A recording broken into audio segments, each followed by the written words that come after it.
దేశానికి వ్యతిరేకంగా ఎవడైనా సోషల్ మీడియాలో పోస్టులు పెడుతుంటే కామెంట్లు చేయడానికి, రిప్లై ఇవ్వడానికి, లైక్లు కొట్టడానికి కొద్దిసేపు ఆలోచించండి. కంగారు పడి అలాంటి పనులు చేయొద్దు.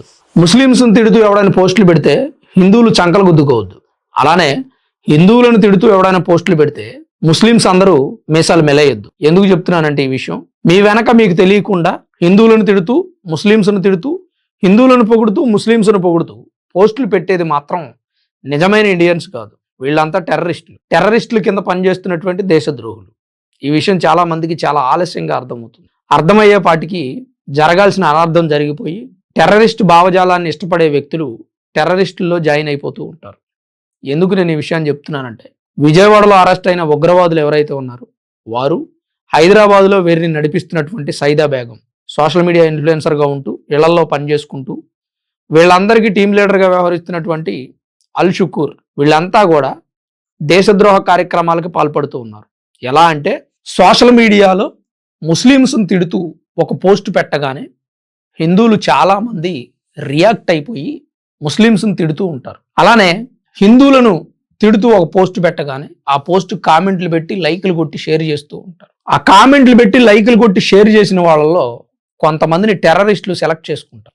వీడు హిందువులను తిడుతున్నాడంటే దేశానికి వ్యతిరేకంగా ఉన్నాడు, దేశానికి వ్యతిరేకంగా మనం ఒక పోస్ట్ పెట్టగానే వీడు రియాక్ట్ అయ్యి షేర్ చేశాడు, సో వీడు మనకు పనికొస్తాడండి, ఈయన లాగేద్దాం అని చెప్పి టెర్రరిస్టులు వాడిని కాంటాక్ట్ చేస్తున్నారు. కాంటాక్ట్ చేసి వాడికి డబ్బో లేదా వాడి విలాసాలకు అవసరమైనటువంటి ఏర్పాట్లో, లేదా అమ్మాయిలు పిచ్చున్నాడైతే అమ్మాయిలను ఎరేయటము, విదేశాలు తిరుగుతానంటే వాడిని విదేశాలు తిప్పటం చేసి టెర్రరిజంలోకి లాగేస్తుంది. ఇది ఈ విజయవాడలో అరెస్ట్ అయినటువంటి ఉగ్రవాదులు చెప్పినటువంటి అంశాలు.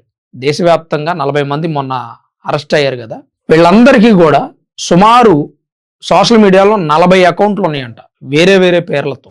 వీళ్ళంతా దేశాన్ని వ్యతిరేకిస్తూ పోస్టులు పెడతారు. కొంతమంది ముస్లిమ్స్ని తిడుతూ కొంతమంది పోస్టులు పెడతారు, హిందువులను తిడుతూ కొంతమంది పోస్టులు పెడతారు. తద్వారా హిందూ ముస్లిమ్స్ మధ్య గొడవలు అవుతాయి. ముస్లిమ్స్ని తిట్టగానే హిందువులంతా రియాక్ట్ అయ్యి కామెంట్లు పెడుతూ ఉంటారు. హిందువుల మీద ముస్లిమ్స్కు విపరీతమైన ద్వేషం పెరుగుతుంది. హిందువులను తిట్టగానే ముస్లిమ్స్ అంతా రియాక్ట్ అయ్యి కామెంట్స్ పెడుతూ ఉంటారు. ఇలా దేశ వ్యతిరేకంగా మాట్లాడే వ్యక్తుల్ని వాళ్ళు సెలెక్ట్ చేసుకుంటారు. అయితే ఇంకా షాకింగ్ న్యూస్ ఏంటంటే, దేశాన్ని ఇస్లామిక్ రాజ్యంగా మార్చడమే వీళ్ళ లక్ష్యం. ఐసిస్ జెండా దేశం మీద ఎగరేయాలట. గజ్వా ఏ హిందూ అంటే భారతదేశం మీద యుద్ధం మొదలుపెట్టాం.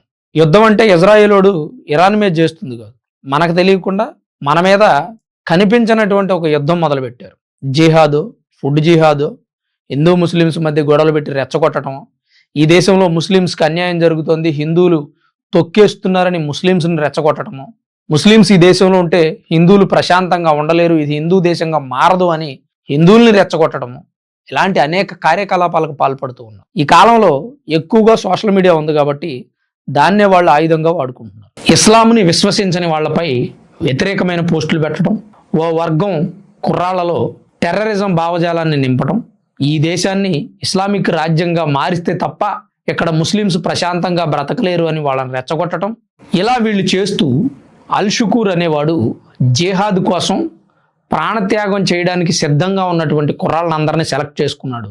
త్వరలో ఈ స్లీపర్ సెల్స్ అందరినీ ఒక చోటకి చేర్చి వాడు మీట్ అవుతా అన్నాడంట. కలిసి ఓ మీటింగ్ పెట్టుకుంటారు. ఇంతలోనే అరెస్ట్ అయ్యామని చెప్పి వీళ్ళు పోలీసులకు చెప్పడం జరిగింది. సోషల్ మీడియా ద్వారా యువతని ఉగ్రవాదంలోకి లాగి వాళ్ళందరినీ ఆఫ్ఘనిస్తాన్ పంపించి అక్కడ అల్ ఖైదా ట్రైనింగ్ ఇప్పించి, జిహాద్ ట్రైనింగ్ అనుకుంటుంది, మేబీ ఏమేం చేసి చస్తారో మరి. విశ్వరూపం సినిమాలో కమల్ హాసన్ వెళతారు కదా, అలా ఏమైనా చేపిస్తారేమో. అల్ హకీమ్ షుకూర్ అంట వాడి పేరు, వాడిది ఆఫ్ఘనిస్తాన్. వాడు వీళ్ళందరినీ హ్యాండిల్ చేస్తూ ఉన్నాడు. వీళ్ళందరికీ టీం లీడర్ వాడు. ఈ విజయవాడలో అరెస్ట్ అయినటువంటి టీం తెలిపినటువంటి వివరాలు ఇవి. వాళ్ళు ఎవరెవరంటే, ఆటోనగర్ వర్క్షాప్లో పనిచేసే మహమ్మద్ డానిష్, ర్యాపిడో కెప్టెన్గా పనిచేస్తున్న మహమ్మద్ రెహమతుల్లా, హోటల్లో క్యాషియర్గా పనిచేసే మీర్జా సోహైల్, బళ్ళారిలో సొంత లారీ నడుపుతూ జీవనం సాగిస్తున్న అబ్దుల్ సలాం, పాట్నాలో నీట్కు సిద్ధమవుతున్న షాద్మాన్ దిల్కష్, లక్మీ అహ్మద్, జిషన్ అబ్దుల్, మీర్ ఆసిఫ్, షారుఖ్ ఖాన్, ఫయాజ్ ఉర్ రెహమాన్. ఇవి వీళ్ళ వివరాలు. వీళ్ళంతా కూడా ఈ మరో 4 రాష్ట్రాల్లో ఉగ్రవాద లింకులు కలిగి ఉన్నారట. హిందువులు ఎంత చించుకున్నా, ఎంత అరిసినా ఈ దేశం హిందూ దేశంగా మారదు. కానీ ఉగ్రవాదులు చిటికేసి ఇస్లామిక్ రాజ్యంగా మారుస్తామని ఛాలెంజ్ చేస్తుంది. ఉగ్రవాదులు ఛాలెంజ్ చేసి 2047కి మార్చినా మార్చొచ్చు. ఎందుకంటే హిందువుల్లో చేవ చచ్చిపోయింది. ప్రభుత్వాలు ఆ విధంగా చర్యలు తీసుకోలేకపోతారు. కానీ టెర్రరిస్టులు మాత్రం వాళ్ళ కార్యకలాపాలు ఎక్కడ ఆపుకోవడం లేదు, అవసరమైతే ప్రాణత్యాగం చేసైనా మేము ఇస్లామిక్ రాజ్య స్థాపన చేస్తాం అంటున్నారు. హిందువులు ప్రాణత్యాగం చేయాల్సిన అవసరం లేదు, ప్రభుత్వాలు ప్రాణత్యాగం చేయాల్సిన అవసరం లేదు. కానీ హిందూ రాజ్యంగా మార్చే అవకాశం ఉంది. ఎందుకు మార్చట్లా? ఒక వర్గం ఓట్ల కోసం మార్చట్లా. మీరు ఓట్ల కోసం మార్చలేదనుకోండి, రేపొద్దున వాళ్ళు ఇస్లామిక్ రాజ్యంగా మార్చేస్తారు. అప్పటి వరకు చేతులు కట్టుకొని చూస్తూ ఉందామా? లేదా ఇప్పుడే హిందూ రాజ్యంగా మార్చండి అని డిమాండ్ చేద్దాం. ఇలాంటి వార్తలు చూసినప్పుడు హిందూ రాజ్యంగా చేస్తే బాగుంటుందేమో, హిందూ దేశంగా ప్రకటిస్తే బాగుంటుందేమో అని అనిపిస్తుంది. దేశానికి ప్రమాదం పొంచి ఉంది అనే కోణంలో ఆలోచిస్తే ప్రతి ఒక్కరికి ఈ ఆలోచన వస్తుంది. మరి మీరేమనుకుంటున్నారు? మీ అభిప్రాయం ఏంటి? భారత్ని ఇస్లామిక్ రాజ్యంగా మార్చాలన్నదే మా ధ్యేయం, మేము దానికోసమే పనిచేస్తున్నామని అంత పబ్లిక్గా చెప్తుంటే కూడా ప్రభుత్వాలు ఎక్కడైనా చర్యలు తీసుకుంటే మంచిదని నేను అభిప్రాయపడుతూ ఉన్నాను. మరి మీరేమనుకుంటున్నారని తప్పకుండా కామెంట్ రూపంలో రాయండి. అలానే వీడియో చూస్తున్నాం ప్రతి ఒక్కరూ లైక్ చేయండి. కుదిరితే సోషల్ మీడియాలో విపరీతమైన యాక్టివ్గా ఉంటారు కదా మన దోస్తుగాళ్ళు, ఎవడైనా హిందువులకు వ్యతిరేకంగా పోస్ట్ పెట్టాడు అనుకో బాగా రెచ్చిపోతారు. ఒరే బాబు ఆ పోస్ట్ పెట్టేది ముస్లిమ్స్ కాదు, టెర్రరిస్టులు. ఎవడైనా ముస్లిమ్స్కి వ్యతిరేకంగా పోస్ట్ పెట్టాడు అనుకో ముస్లిమ్స్ రెచ్చిపోవద్దు, ఆ పోస్ట్ పెట్టేది ముస్లిం కాదు, టెర్రరిస్టులు. ఎందుకంటే నిజమైన భారతీయులు ముస్లిమ్స్ అవ్వచ్చు, హిందువులు అవ్వచ్చు, వారి వారి కార్యక్రమాలు, పనులు, రోజువారీ వృత్తి, ₹1 సంపాదించుకొని ఎలా బ్రతుకుదాం, కుటుంబాన్ని ఎలా బ్రతికిద్దామనే ఆలోచనలో ఉంటారు తప్ప ఇలా దేశద్రోహ కార్యక్రమాలకు పాల్పడడు. ఒకవేళ ఎవడైనా టెర్రరిస్ట్ పోస్ట్ పెడితే కంగారు పడి ఆ పోస్టుకు రిప్లైలు ఇచ్చి మీరు కూడా జిహాదీల్లో చేరిపోవద్దు దయచేసి. నేను ఇదే రిక్వెస్ట్ చేస్తూ ఉన్నా. చదువుకున్న యువత జాగ్రత్త వహించండి, దేశం కోసం ఉండండి, దేశం కోసం బ్రతకండి.